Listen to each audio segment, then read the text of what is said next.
함께 하나님 말씀 보겠습니다. 에스더서 6장 14절에서 7장 10절까지 말씀입니다.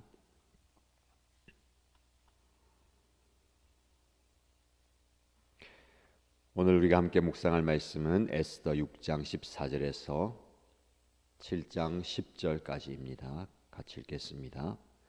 말이 채 끝나기도 전에 내시들이 와서 에스더가 차린 잔치에 하만을 급히 데리고 갔다. 왕과 하만은 에스더 왕후가 차린 잔치에 함께 갔다. 둘째 날에도 술을 마시면서 왕이 물었다. 에스더 왕후, 당신의 간청이 무엇이요? 내가 다 들어주겠소.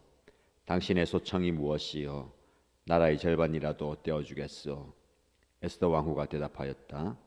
임금님, 내가 임금님께 은혜를 입었고 임금님께서 나를 어여삐 여기신다면 나의 목숨을 살려주십시오. 이것이 나의 간청입니다. 나의 결례를 살려주십시오. 이것이 나의 소청입니다. 나와 내 결례가 팔려서 망하게 되었습니다. 사륙당하게 되었습니다. 다 죽게 되었습니다. 우리가 남종이나 여종으로 팔려가기만 하여도 내가 이런 말씀을 드리지 않을 것입니다. 그만한 일로 임금님께 걱정을 끼쳐 드리지는 않을 것입니다. 아수에로 왕이 에스더 왕후에게 물었다. 그 자가 누구요? 감히 그런 일을 하려고 마음을 먹고 있는 자가 어디에 있는 누구인지 밝히시오. 에스더가 대답하였다. 그 대적, 그 원수는 바로 이 흉악한 하만입니다. 에스더의 대답이 떨어지자마자 하만은 왕과 왕후 앞에서 사색이 되었다. 화가 머리끝까지 오른 왕은 술잔을 내려놓고서 자리에서 일어나 왕궁 안뜰로 나갔다. 하만은 왕이 자기에게 벌을 내리기로 마음먹은 것을 알고서 그 자리에 남아서 에스더 왕후에게 목숨만 살려달라고 애걸하였다. 왕이 안뜰에서 술자리로 돌아와 보니 하만이 에스더가 눕는 침상에 엎드려 있었다. 이것을 본 왕은 내가 집안에 왕후와 함께 있는데도 저놈이 왕후를 범하려고 하는구나 하고 소리쳤다. 왕의 입에서 이 말이 떨어지자마자 내시들이 달려들어서 하만의 얼굴을 가렸다. 그때 왕을 모시는 내시들 가운데 한 사람인 하르보나가 말하였다. 하만이 자기 집에 높이 신자짜리 장대를 세워놓았습니다. 그것은 임금님을 해치려는 자들을 제때에 고발한 모르드게를 매달아 죽이려고 세운 것입니다. 그때 왕이 명령을 내렸다. 하만을 거기에 매달아라. 사람들은 하만이 모르드게를 매달려고 세운 바로 그 장대에 하만을 매달았다. 그런 다음에야 비로소 왕의 분노가 가라앉았다. 아멘. 하나님의 말씀을 통해서 우리의 삶에 엄청난 영적 반전을 이루시는 모습을 보게 됩니다. 오늘 말씀을 통해서 여러분의 삶 속에서도 하나님이 행하시는 영적인 반전의 은혜가 있기를 주님의 이름으로 축복합니다. 하만은 기세등등하게 자신의 계획을 차근차근 실행시킵니다. 모르드게를 비롯한 유대인들을 죽이기 위한 조서와 칙령을 전 나라에 방방곡곡 보냈습니다. 그리고 측근들의 이야기를 듣고 본보기를 위해서 하만을 높은 장대에 매달기 위해서 장대도 준비합니다. 이제 그 모든 것들을 준비하기인데 오늘 본문의 말씀에 보면 말이 채 끝나기도 전에 모든 것들이 다 준비되는 그 급박한 상황 가운데 내시들이 와서 에스더가 차린 잔치 하만을 급히 데리고 갑니다. 천천히 이루어지는 건 아니고요. 모든 상황이 급박하게 이루어집니다. 이 상황 속에서 우리는 하나님의 타이밍을 보게 됩니다. 우리 인생에 있어서 타이밍이 굉장히 중요하죠. 경험하지 않습니까? 모든 것이 딱 타이밍에 맞게 이루어졌다. 타이밍이 전부는 아니지만 타이밍이 굉장히 중요합니다. 인생에 있어서 그 타이밍이 어떤 사람들은 우연이라고 생각하고 어떤 사람은 내 노력의 결과라고 생각합니다. 그러나 우리는 반드시 하나님의 타이밍이 있다라는 것을 기억해야 됩니다. 하만을 급히 데리고 갔다라는 말씀을 통해 하나님께서 이 타이밍을 조절하시는 것을 보게 됩니다. 여러분, 우리는 시간을 조정할 수 없어요. 시간은 그냥 딱 맞게 흘러갑니다. 그런데 하나님께서 우리 인생에서 초침을 당신이 이렇게 움직이시는 걸 보게 됩니다. 모든 것을 급박하게 돌아가게 만드세요. 어떤 때는 너무 느리게 가게 되는 걸 보게 됩니다. 근데 우리는 어떤 생각이 됩니까? 너무 빠르게 급박이 지나가면 너무 급한 것 아닌가? 좀 더디 갔으면 좋겠는데 라고 생각합니다. 또 너무 더디면 우린 좀 조급해집니다. 왜 이렇게 시간이 안 가지? 빨리빨리 뭐가 좀 진행되면 좋겠는데. 우리의 기도 응답이라든지 우리가 어떤 때를 기다릴 때는 시간이 너무 안 가서 탈이에요. 근데 우리의 조급함이 문제를 일으킵니다. 본문의 말씀을 통해서 우리는 하나님의 타이밍을 보게 되기 때문에 우리는 너무 조급해서도 안 됩니다. 하나님의 때를 기다리면서 내가 할 수 있는 최선을 다해야 됩니다. 에스더가 왕의 이야기를 듣잖아요. 당신의 소청이 무엇이냐? 소원을 말해봐라. 내가 나라의 절반이라도 당신에게 주겠다. 그 정도 되면 얼른 뭘 준비해서 딱 내놓지 않겠습니까? 에스더는 치밀하게 그 과정을 지나고 기다립니다. 결정적일 때에 하나님께서 일하시도록 상황을 내어드리죠. 오늘도 마찬가지입니다. 여레반 왕이 왕후에게 당신의 간청과 소청이 무엇이요? 말해보시오. 드디어 이제 이야기합니다. 하나님의 때가 무르익은 것을 봐야 되죠. 익지 않은 과일을 먹으면 탈이 납니다. 익지 않은 시간 속에서 우리는 실패할 때가 참 많습니다. 우리는 하나님의 때를 기다리는 지혜가 필요합니다. 자, 드디어 급박하게 잔치의 자리에 하만을 데려왔잖아요. 또 왕이 물어봅니다. 당신의 간청이 무엇이고 소청이 무엇이냐고. 나라의 절반이라 주겠다. 왕이 기대하는 그 왕후의 소청, 내가 들어줄 수 있는 뭐든 주겠다. 뿌듯함을 느끼고 존재감을 느끼는 그런 결과를 기대했잖아요. 그런데 전혀 다른 이 왕후의 소청에 왕은 당혹해합니다. 임금님, 제가 임금님께 은혜를 입었고 임금님께서 나를 어여삐 여기시면 나의 목숨을 살려주십시오. 이것이 나의 간청이고 나의 결례를 살려주십시오. 이것이 나의 소청입니다. 여기서 우리는 두 가지 모습을 보게 됩니다. 첫 번째는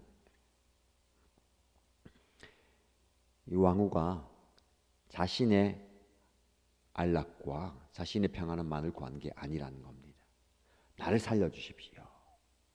나의 민족을 살려주십시오.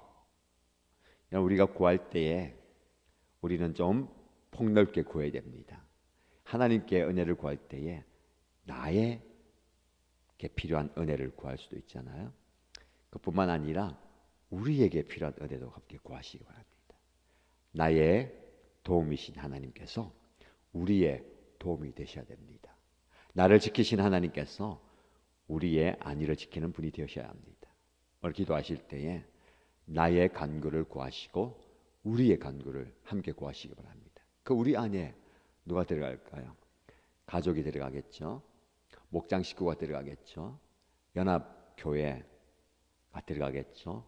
이 땅에 모든 믿는 자들이 들어가겠고 선교사와 또 고통당하는 자들과 아픔을 당한 자들이 들어가겠죠.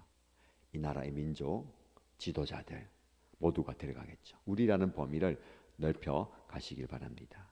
한 가지 더, 이 왕후의 고백 안에는 자신의 정체성을 드러냅니다. 지금까지는 이 왕후가 에스더가 유대인이라는 것을 드러내지 않았어요. 왕조차도 하만조차도 이 에스더가 유대인이라는 것을 몰랐죠. 이 하나님의 그 놀라운 섭리입니다.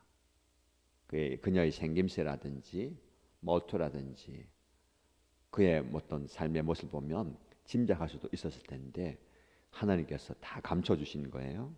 이제 자신의 정체를 드러냅니다. 대단한 용기이고 결단입니다. 여러분, 높은 자리에 있을수록 자신의 정체성을 드러내는 것이 어렵습니다. 웬만하면 숨기죠. 정치인들 보세요. 저분이 예수 믿는 사람인 것 같은데 절에도 가고 어디도 가고 절도 하는 것 같고 그렇잖아요. 왜 그래요? 모든 사람들에게 인정받고 칭찬받고 싶은 게 있는 겁니다. 우리도 마찬가지예요. 우리도 삶의 자리에서 나의 정체성을 필요에 따라서 감추고 숨기기도 하고 드러냅니다. 우리의 가장 분명한 정체성은 무엇일까요? 그리스도인입니다. 예수 믿는 자라는 것. 어떤 데는 그것을 숨기고 싶을 때가 있어요. 왜? 불편할 때가 있고 행동에 장애가 되고 사업에 어려움이 되고 다른 사람들의 평판에 문제가 되기 때문에 그래요. 또 숨기는 이유가 뭡니까? 그렇다면 그 정체성에 맞게 살아야 된다는 그 의무와 책임이 있기 때문에 그래요. 여러분 그것을 두려워하지 마시고 여러분의 삶의 자리에서 내가 그리스도인이다라는 것을 드러내시기를 축복합니다. 여러분의 가정에서 여러분의 삶의 자리에서 나는 하나님의 백성입니다. 나는 하나님의 사람입니다. 라는 것을 자랑스러워하시고 드러내면서 그 정체성에 걸맞는 삶이 우리 안에 있기를 주님의 이름으로 축복합니다. 그래서 이 왕이 도대체 사랑하는 나의 왕후와 이 왕후에 속한 그 민족을 죽이려 한 자가 누구냐라고 이야기하라고 할 때에 에스더는 드디어 입을 엽니다. 그 대적, 그 원수는 바로 이 흉악한 하만입니다. 하나님의 가장 적합한 타이밍에 반전이 일어나는 거예요. 하만은 기세등등하게 모르드게와 유대인을 죽이기 위한 계획을 세웠고 왕의 신임을 얻었고 왕의 허락까지 얻었습니다. 그러나 에스더는 치밀하게 기도하면서 준비하고 이 모든 것들을 뒤바꿔 버리는 반전의 한마디를 하게 되는 거죠. 그 대적, 그 흉악한 원수는 바로 하만입니다. 하나님께서는 이렇게 역사 가운데 우리의 삶 가운데 반전을 이루시는 하나님이십니다. 지금 여러분의 삶 속에서 이런 영적인 반전이 필요한 분들 많이 계실 겁니다. 가정 안에서 회사나 직장과 사업장에서 섬김의 현장에서 삶의 자리에서 하나님께서 이루시는 반전의 역사가 있기를 주님의 이름으로 축복합니다. 억압 가운데 있고 눌림 가운데 있고 숱한 기도 제목 가운데 마음이 무거운 분들 하나님께서 여러분의 인생을 완전히 뒤집어 놓으시기를 주님의 이름으로 축복합니다. 내 노력으로 되는 거 아니에요. 내 힘으로 되는 건 아닙니다. 그러나 가만히 있을 수는 없죠. 에스더와 모르드게처럼 지혜를 구하고 열심히 노력하고 내가 할 수 있는 최선의 방법을 다 동원할 때에 하나님께서는 결정적으로 인간의 힘으로 할 수 없는 모든 것들을 확 뒤집어 놓습니다. 그게 바로 하나님의 반전의 역사입니다. 신앙생활은 이 반전의 연속입니다. 이 반전을 경험하는 것이 우리 신앙생활에 큰 힘이 됩니다. 하나님께서 그런 은혜를 여러분의 삶 가운데 그리고 특별히 이 대한민국 가운데 허락하실 줄 믿습니다. 기도할 때에 하나님께 구할 때에 하나님께서 역사하시는 거예요. 말씀드렸듯이 에스더 성경 전체는 하나님이라는 용어, 하나님이 행하시는 직접적인 언급 아무것도 없어요. 금식했다라는 표현까지 있습니다. 사실은 다른 성경을 보면 하나님께 금식하며 기도하였더라 이렇게 표현할 텐데 금식하였다, 아뢰었다 이렇게 표현합니다. 이유가 무엇입니까? 하나님을 드러내지 못하는 그 상황 속에서 하나님은 모든 것들을 일하고 계신다, 행하신다라는 겁니다. 이게 반전의 하나님이죠. 하나님이 어디에도 없는 것 같은 그 암울한 상황 속에서 어두운 그 흑암 같은 현실 속에서 하나님은 눈에 보이지 않게 일하시는 겁니다. 그러나 보이지 않는 하나님이 일하시는 것을 우리는 상황을 통해서 보게 됩니다. 이 모든 것 에스더의 용기입니까? 모르드게의 지혜입니까? 그 모든 것을 주시고 허락하시고 사용하시는 하나님의 섭리, 하나님의 주권임을 믿으시길 바랍니다. 여러분의 삶도 마찬가지입니다. 여러분의 삶 가운데 하나님께서 모든 것을 섭리하십니다. 그래서 하나님은 무엇을 이루십니까? 하나님의 구원을 이루시는 거예요. 절망에서 희망으로 우리의 발걸음을 옮겨 놓으십니다. 이제 왕이 화가 머리끝까지 치밀어서 그 자리를 벗어나 버립니다. 이제 모든 것이 끝났다라는 생각이 들죠. 하만은 마지막 신락 같은 희망을 품고 왕후에게 매달립니다. 지금까지 유대인을 죽이기 위해서 모든 계획을 품었던 그가 자신의 생명을 구걸하는 처지에 놓이게 됩니다. 근데 소용이 없어요. 왕이 다시 돌아보니까 왕후의 침상에 엎드려져 있는 하만을 보고 더 분노가 치밉니다. 이제 왕후를 범하려고 하는구나. 왕의 입에서 이 말이 떨어지자 무섭게 내시들이 달려와서 하만의 얼굴을 가려버립니다. 하만의 얼굴을 가린다는 것이 무슨 의미일까요? 더 이상 왕의 존재 앞에 필요 없는 존재가 되는 겁니다. 왕을 보지도 못하게 할 뿐만 아니라 왕도 그를 아예 없는 존재 쳐버린 거예요. 그만큼 수치와 그만큼 죄로 가득하다는 겁니다. 이제 모든 것이 끝났다는 겁니다. 말씀해 보면 왕이 하만이 모르드게를 매달아 주기 위해서 긴 장대를 준비했다라는 얘기를 듣고 하만을 거기에 매달아라라고 얘기합니다. 교만한 하만의 비참한 최후입니다. 교만은 마치 낙하산이 없이 높은 비행기에서 그냥 무작정 뛰어내리는 것처럼 위험스러운 겁니다. 우리는 영적으로, 일적으로 모든 면에서 성공했다고 생각했을 때에, 높이 있다고 생각했을 때에 교만의 적을 이겨내야 됩니다. 왜요? 이 모든 것들이 다 내가 이루었다라고 생각할 때에 내가 주인이 되기 때문에 그렇습니다. 우리는 내가 주인이 되는 삶을 살면 안 됩니다. 하나님께서 주인 되셔야 되는 것이죠. 철저하게 주인 대신 하나님께 순종하는 삶을 살아야 됩니다. 오늘 본문의 말씀을 통해서 우리에게 준 영적 교훈은 무엇입니까? 하나님의 타이밍이 있습니다. 그 타이밍에 순종하면서 오늘의 삶을 살아가십시오. 그리고 용기 있게 나의 정체성을 드러내십시오.